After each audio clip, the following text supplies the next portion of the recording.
예, 주님의 은혜와 사랑 가운데 여러분 평안하셨습니까? 예, 요즘은 좀 밤에 주무실만 하시죠?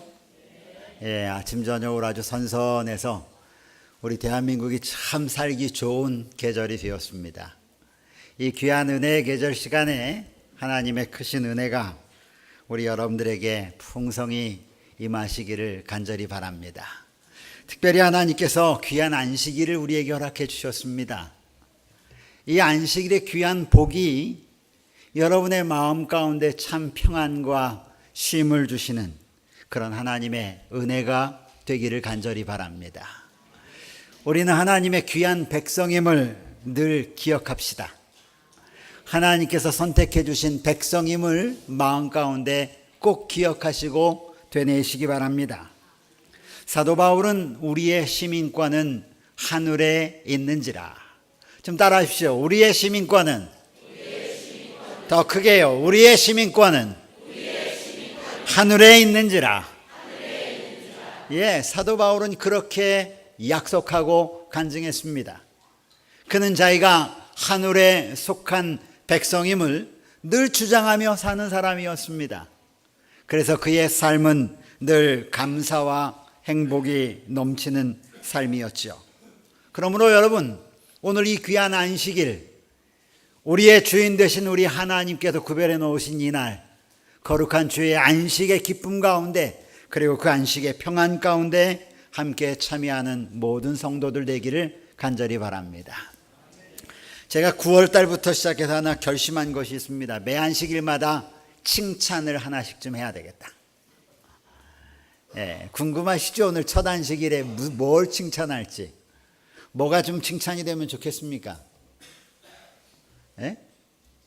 이명희 집사님, 뭐가 좀 칭찬이 되면 좋을 것 같아요?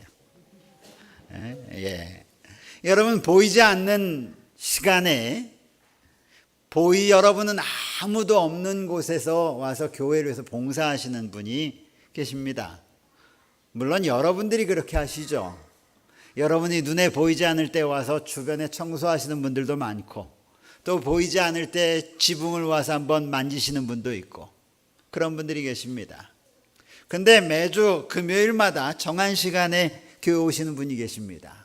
여러분이 오시기 전에 이 아름다운 단상을 꾸미는 꽃꽂이를 하는 우리 집사님이십니다. 우리는 그저 매 안식일마다 이렇게 예쁜 꽃이 그저 꽂혀 있을 거라고 우리는 생각을 합니다. 자동적으로. 그런데 이렇게 아름답게 단상을 꾸며주신 우리 집사님이 계셔서 우리가 이렇게 아름다운 꾸며진 꽃을 보면서 하나님께 감사의 예배를 드릴 수 있음을 인해서 여러분 감사하십니까? 예, 제가 누구라고 말씀드리지 않아도 되겠죠. 우리 모든 분들이 다 감사한 마음을 가지고 이렇게 아름답게 교회를 장식해 주신 우리 얼굴을 푹 쏘이고 계신 집사님 고맙습니다. 우리 집사님의 헌신을 통해서 우리가 늘 밝은 꽃을 보게 됨을 인해서 감사합니다. 지난주 화요일에는 각 소그룹들이 각 가정에 모여서 소그룹 전도회를 개최하였습니다. 수고하신 소그룹 목자들과 우리 교사들에게 진심으로 감사드립니다. 학생부터 시작해서 청년, 3040, 그리고 해바라기반, 그리고 장년 소그룹 전원이 소그룹 전도에 참여하여 함께 말씀을 나누었습니다. 일반적으로 저희가 화요일에 보통 우리 교회에 많이 모일 때가 약 80명 정도가 화요 기도회에 참석하십니다. 그런데 이번에 화요일에 소그룹 전도회에 몇 분 정도 참석하셨나 제가 확인을 했더니 몇 분 정도 참석하셨을 것 같습니까? 예? 우리 장로님이 선교회장님이라서 역시 선교회장님 누가 벌써 했습니까? 차 목사님이 벌써 했군요. 우리 선교회장님이 하셨습니까? 차 목사님이 했습니까? 이런. 저한테 좀 넘겨주시지. 약 130명 정도가 모여서 함께 예배를 드렸다고 하는 이야기를 들었습니다. 그런 거 보니까 앞으로 화요일 예배는 계속 소그룹으로 가야 될 것 같습니다. 제가 설교하는 것보다 아마 소그룹이 모여서 하는 게 훨씬 많은 성도들이 모여서 예배 드리는 모습을 보니까 참 감사합니다. 여러분 모인 모든 곳에 하나님의 특별한 은혜가 함께 하셔서 우리 소그룹을 통해서 많은 영혼들, 특별히 새로운 영혼뿐만 아니라 아직 믿음에 정착하지 못한 우리의 성도들이 믿음에 굳게 정착하는 귀한 은혜가 있기를 간절히 바랍니다. 이번 주 화요일에도 저희는 교회에서 예배드리지 않고 각 소그룹별로 집회가 계속됩니다. 혹 이 자리에 나는 참석 못했는데 하시는 분이 계시거든. 여러분의 소그룹 목자에게 문의하셔서 여러분의 소그룹에서 함께 모임을 갖게 되기를 간절히 바랍니다. 오늘은 제 뒤에 나와 있는 스크린에 있는 말씀처럼 말씀의 제목을 만족함의 비결, 따라하십시오. 만족함의 비결. 비밀, 비결이나 비밀이나 비슷합니다. 만족함의 비밀, 만족함의 비결에 대해서 빌립보서 4장 10절로 13절에 있는 말씀을 통해서 함께 하나님의 은혜를 나누겠습니다. 이 시간 우리 함께 하나님의 말씀을 펴서 보시겠습니다. 빌립보서 4장 10절부터 13절에 기록되어 있는 말씀입니다. 성경을 다 찾으셨습니까? 눈을 크게 뜨시고 주님 저에게 보여주세요. 오늘 하시고자 싶은 말씀을 제 눈을 통해서 볼 수 있게 해주세요. 이렇게 하는 간절한 마음으로 주의 말씀을 함께 상고해 보겠습니다. 내가 주 안에서 크게 기뻐함은 너희가 나를 생각하던 것이 이제 다시 싹이 남이니 너희가 또한 이를 위하여 생각은 하였으나 기회가 없었느니라. 내가 궁핍함으로 말하는 것이 아니라 어떠한 형편에든지 나는 만족하기를 배웠노니 나는 비천에 처할 줄도 알고 풍부에 처할 줄도 알아. 모든 길 곧 배부름과 배고픔과 풍부와 궁핍에도 처할 줄 아는 일체의 비결을 배웠노라. 내게 능력 주시는 자 안에서 내가 모든 것을 할 수 있느니라. 빌립보서 4장 10절로 13절에 나와 있는 말씀 가운데 오늘 우리는 사도 바울이 깨달았던 비밀, 곧 비결에 대하여 함께 생각해 보기를 원합니다. 아마도 이제 대부분의 성도들께서 제가 말씀의 제목을 정하는 방식에 대해서 이제 눈치를 채셨으리라고 생각을 합니다. 저는 말씀의 제목을 그저 성경에서 가지고 옵니다. 제가 택한 본문 가운데서 가장 중요하다고 생각하는 단어를 찾아냅니다. 그리고 그 단어 속에서 우리에게 말씀하시는 하나님의 음성을 찾아 떠나는 것이 저의 말씀 묵상의 방법입니다. 오늘 말씀의 제목은 11절과 12절에 나와 있는 말씀에서 가지고 왔습니다. 11절에 후반부에 어떠한 형편이든지 나는 만족하기를 배웠다 라고 하는 말씀과 12절 후반부에 일체의 비결을 배웠다 라고 하는 것입니다. 이 말씀은 우리 성경에는 조금 다르게 표현이 되어 있지만 10절, 11절, 12절, 13절에 있는 이 네 개의 성경절 가운데 똑같은 패턴의 영어로 표현된 것이 있는데 11절은 이렇게 말합니다. I have learned to be content whatever the circumstance. 어떤 환경 가운데 있든지 I have learned, 나는 배웠다. 현재도 배우고 있다. 뭐 하기를? To be content, 만족하기를 배웠다 라고 하는 것입니다. 그런데 12절에 똑같은 말을 반복합니다. I have learned the secret. 이번에는 하나를 더 반복합니다. The secret of content. 만족하게 되는 비결을 배웠다는 것입니다. 사도 바울이 이 짧은 성경 가운데 똑같은 단어를 2번이나 반복했는데 그 반복이 뭐냐면 나는 배웠다. 나는 지금도 배우고 있다. 나는 지금도 여전히 배우고 있다. 무엇을? 만족하는 삶의 비결을, secret, 비밀을 나는 배우고 있다 라고 이렇게 그는 간증하고 있는 것입니다. 영어에 있는 말씀을 그대로 한국말로, 우리 성경절처럼 아닌 한국말로 옮긴다면 나는 어떤 상황 가운데서도 만족함의 비밀을 배우며 살고 있다, 이렇게 말할 수 있습니다. 과거에도 그렇게 배우고 살았고 현재에도 그렇게 살고 있으며 미래에도 역시 나는 만족하게 사는 비결을 간직하고 살고 있다라고 사도 바울은 힘주어 말하고 있는 것입니다. 여러분의 삶은 어떻습니까? 어떠한 상황이 닥치든지, 어떤 형편 가운데 있든지, 어떤 환경이 이르러 오든지 여러분은 만족함의 비밀을 가지고 생활하십니까? 아니면 여러분의 삶에 조그만한 어려움이 오면 여러분의 입이 대문짝하게 나오고 여러분의 마음은 불편하고 무엇인가 감사하지 못하는 삶을 살고 있습니까? 제가 지난주에도 국민행복지수라고 하는 지수에 대해서 이야기했는데 오늘은 또 다른 지수를 좀 하나 말씀을 드리겠습니다.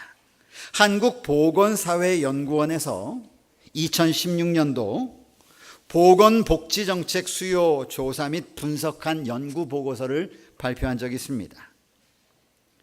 이 보고서에 의하면 대한민국에서는 나이가 들어갈수록 살기 힘들다는 조사 결과를 발표했습니다. 연령대별로 삶의 만족도를 조사했더니 특별한 결과를 얻게 되었습니다. 여기 어디 한번 보십시다. 얼굴 다 들어보십시오. 네, 밑에 보지 마시고. 자, 나는 60대다. 한번 손 들어보십시오. 번쩍 드세요. 여러분들 한번 가만히 둘러보세요. 난 60대. 예, 둘러보시오. 예, 됐습니다. 왜 그렇죠? 손 드셔야죠. 감사합니다. 손 내리세요. 장로님 왜 손 안 드십니까? 60대가. 예? 그런다고 저희가 50대라고 보지 않습니다.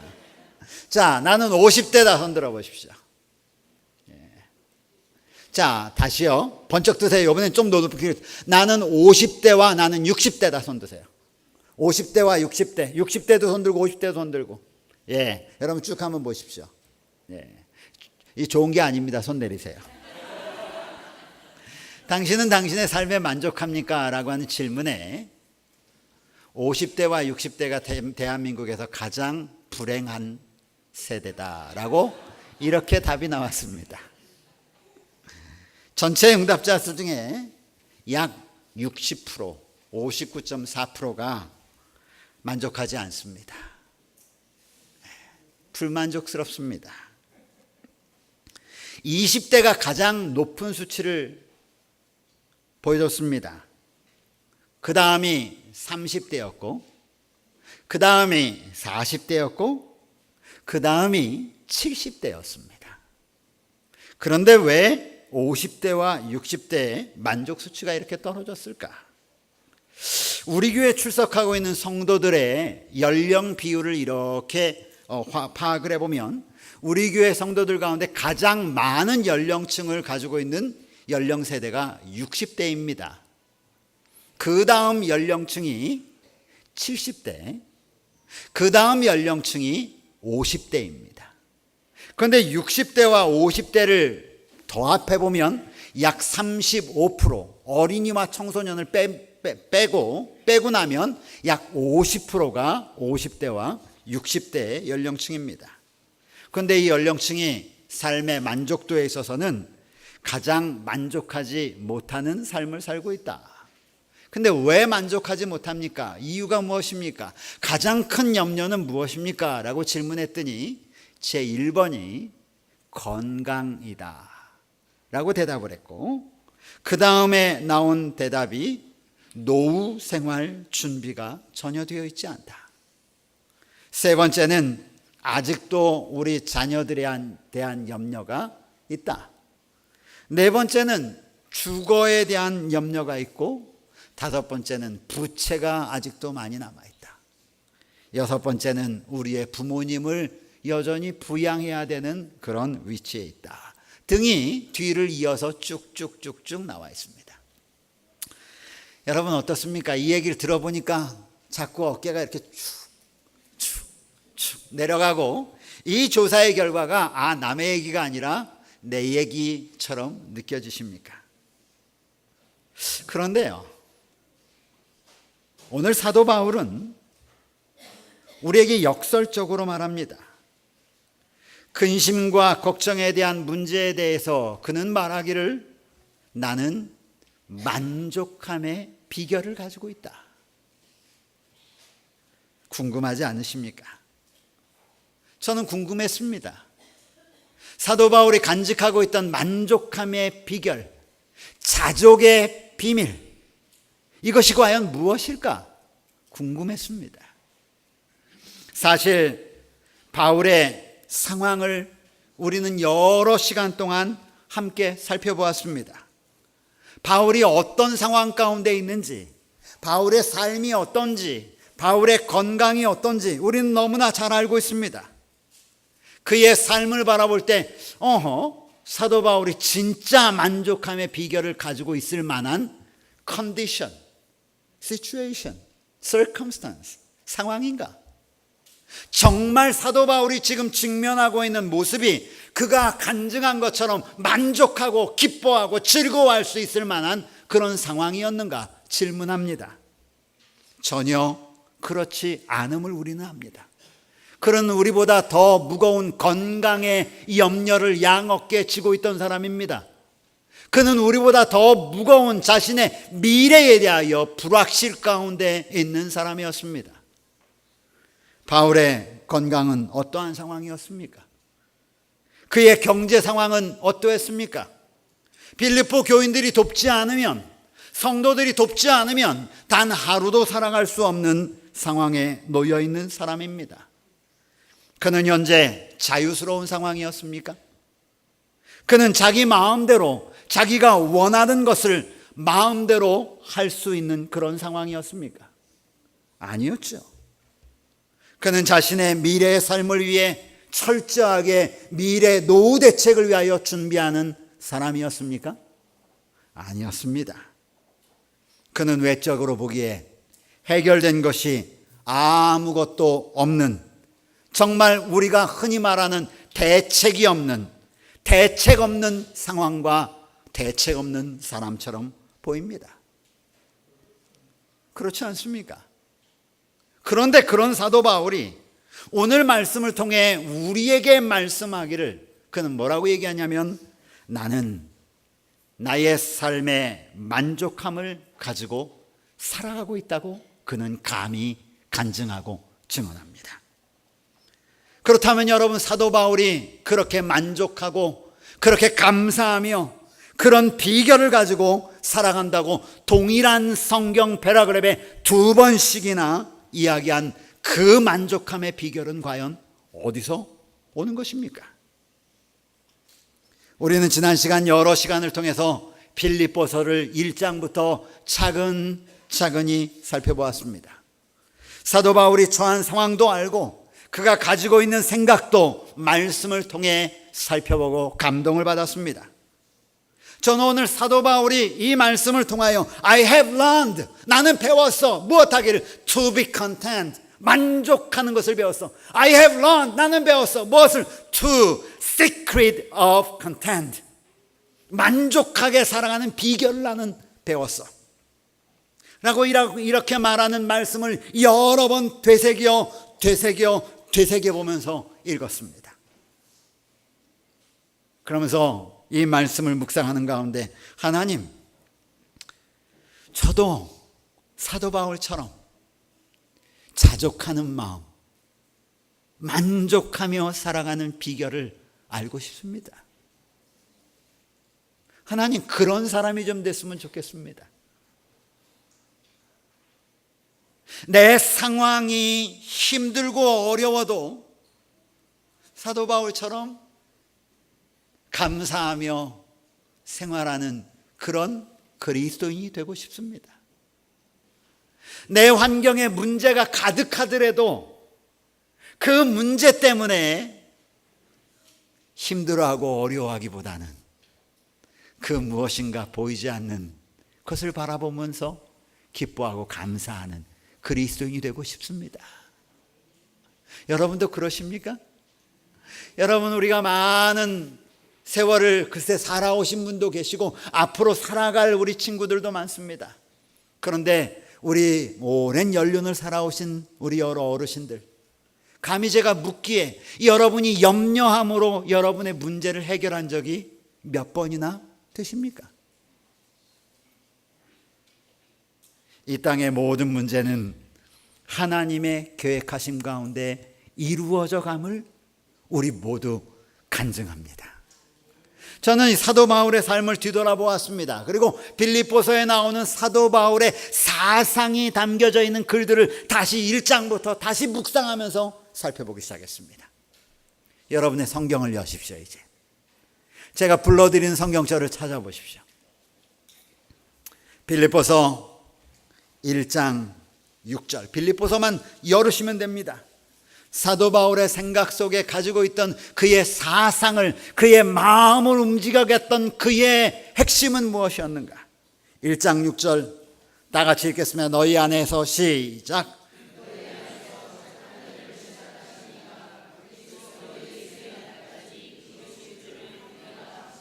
사도 바울의 생각 가운데 그의 삶을 좌지우지했던 한 가지 사상이 있었는데 그것은 그리스도의 날이라고 하는 것입니다. 사도 바울의 머릿속에서 떠나지 않는 하나의 관심이 있었는데 그것은 그리스도의 날에 대한 것입니다. 1장 7절 내가 너희 무리를 위하여 이와 같이 생각하는 것이 마땅하니 이는 너희가 내 마음에 있으며 나의 마음과 복음을 변명하고 확정함에 너희가 다 나와 함께 하나님의 은혜에 참여한 자가 됨이라. 사도 바울의 마음 가운데 최고의 관심은 무엇이었냐? 은혜에 참여하는 것입니다. 하나님의 은혜에 참여하는 것이에요.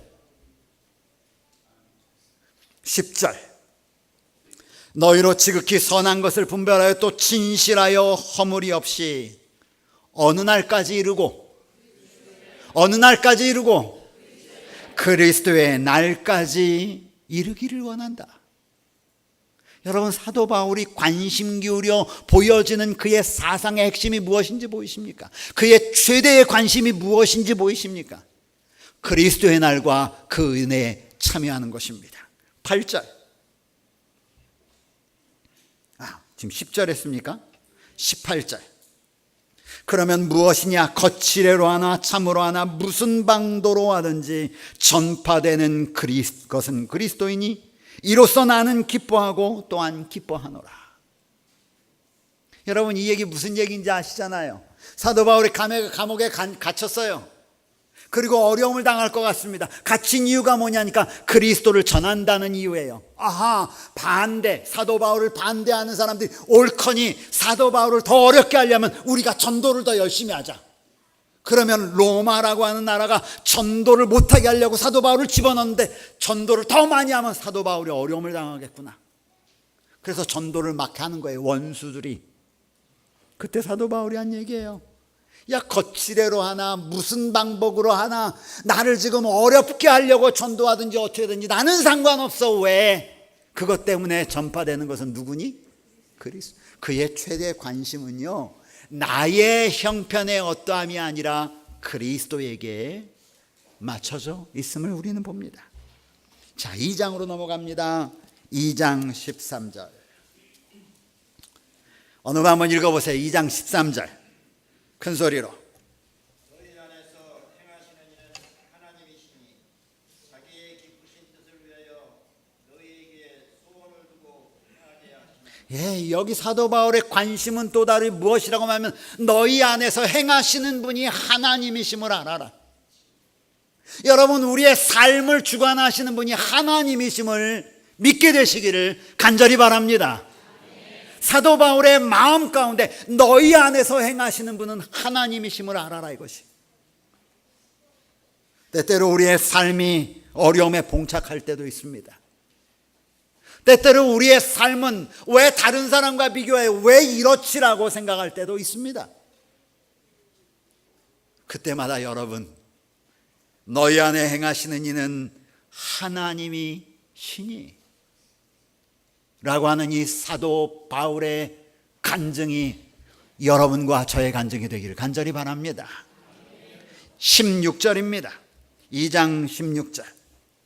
생명의 말씀을 밝혀 나의 다름질이 헛되지 아니하고 수고도 헛되지 아니하므로 어느 날에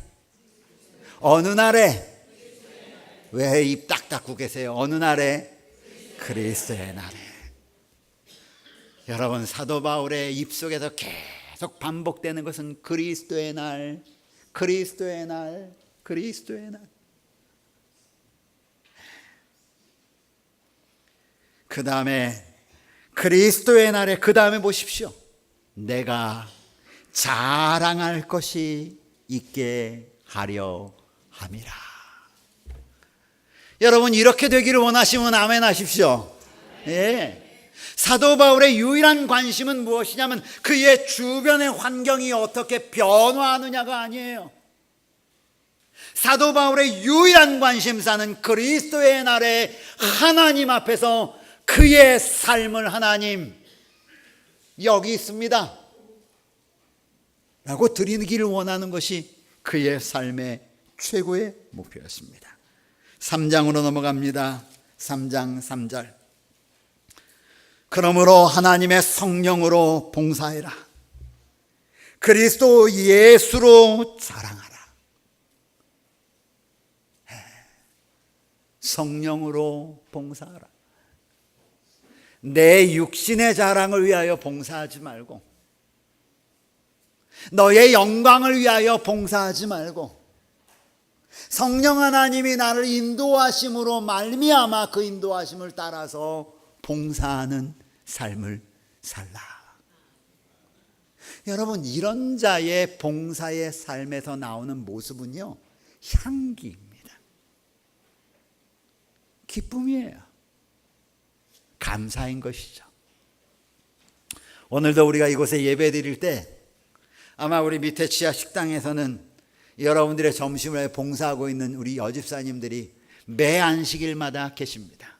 저는 그분들이 성령으로 봉사하는 주의 여종들 되기를 간절히 바랍니다. 네. 음식을 하는데 입이 이만큼 나와서 하는 봉사가 아니라, 환경은요 여러 가지 불평한 일들이 많아요. 언제나 많이 있습니다. 그런데 성령을 따라서 봉사할 때는 그 불평거리들이 보이지 않는 것이죠. 사도 바울이 오늘 우리에게 말합니다.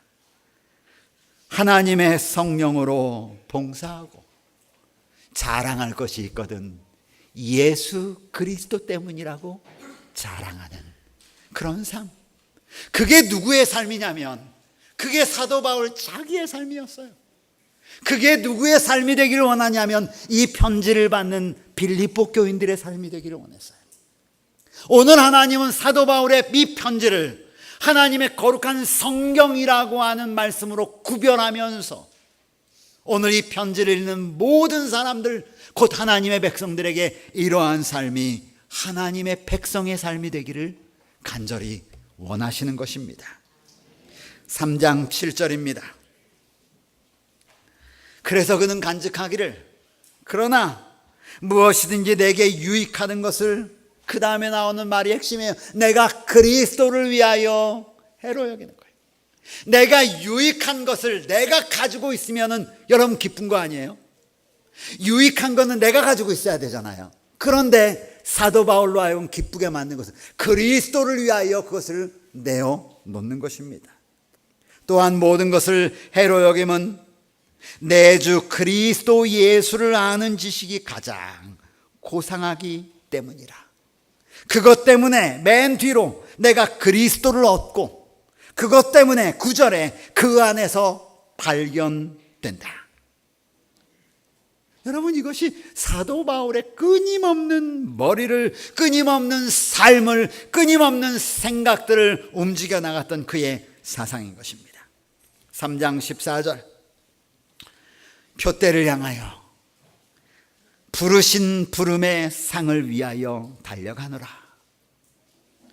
20절, 조금 아까 우리의 시민권은 하늘에 있다. 그것으로부터 구원자 그리스도 예수를 기다리는 것이다. 21절, 그때 우리의 낮은 몸은 하나님의 영광의 몸과 같이 변화될 것이다. 4장 3절, 그런 하나님의 백성들의 이름이 하늘 생명책에 기록되어 있다. 4장 5절, 주께서 가까우시니라.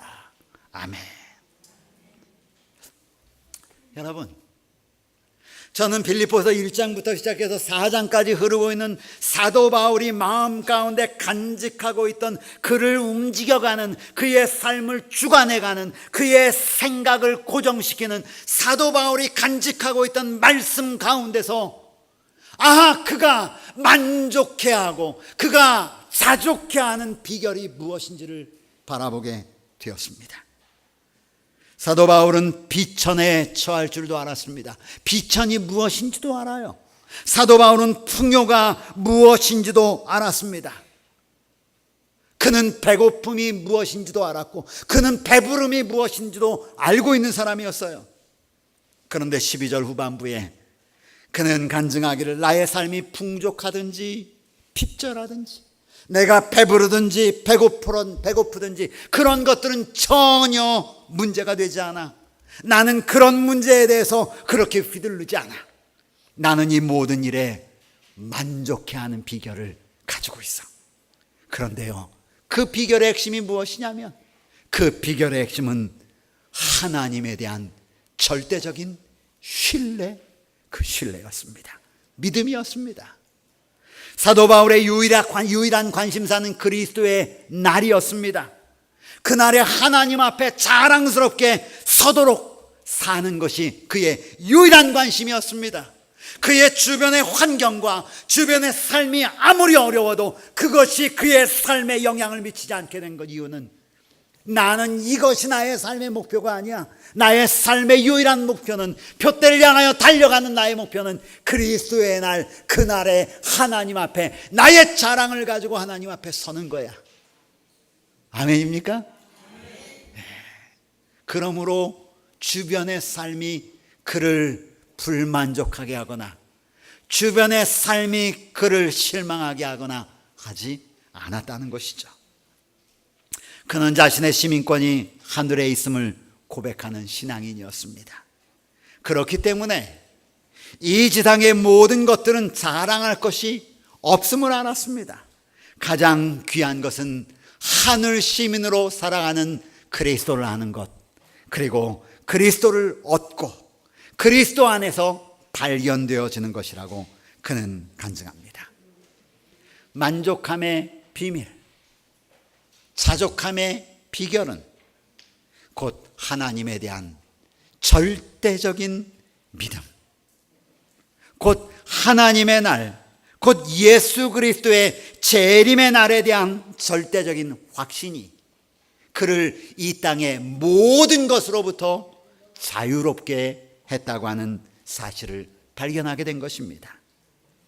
자신의 삶에 나타난 모든 일들은 하나님의 계획에 의하여 진행되는 것이며, 나는 하나님의 계획, 곧 플랜을 따라 살아가고 있다는 사실을 그는 믿음으로 받아들였습니다.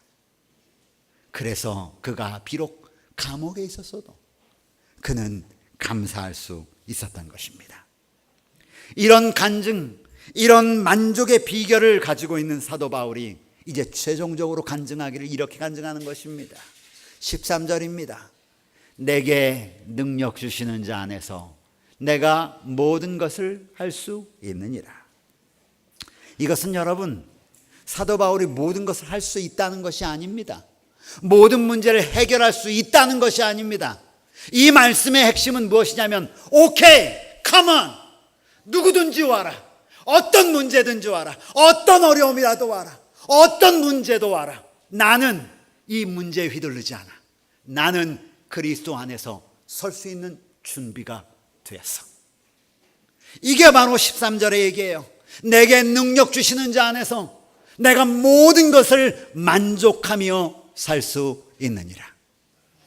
사랑하는 성도들이여, 우리의 주변을 보면 힘듭니다. 우리의 주변을 보면 절망적입니다.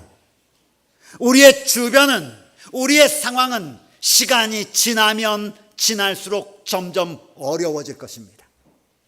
그러나 여러분, 예수 그리스도 하나님의 약속을 바라보는 하나님의 백성들 되기를 간절히 바랍니다. 그 나라를 바라보십시오. 시간이 지나면 지날수록 그 나라는 점점 우리에게 다가올 것을 우리는 압니다. 사랑하는 성도들이여, 예수 그리스도 그 하나님은 여러분에게 어떤 분이십니까? 예수님의 재림, 예수님의 날, 그날 우리에게 주어질 하나님의 보상이 여러분에게는 어떤 의미로 다가옵니까? 저는 사도 바울이 오늘 나는 만족함의 비밀을 안다 라고 이야기했던 것처럼 여러분이 하나님에 대하여 가지고 있는 위대한 믿음과 신앙이 우리의 삶 속에 고통과 어려움과 난관이 있을 때에 하나님을 바라봄으로 말미암아 자족함을 누리며 사는 주의 구원의 백성 되기를 간절히 바라면서 말씀을 마칩니다.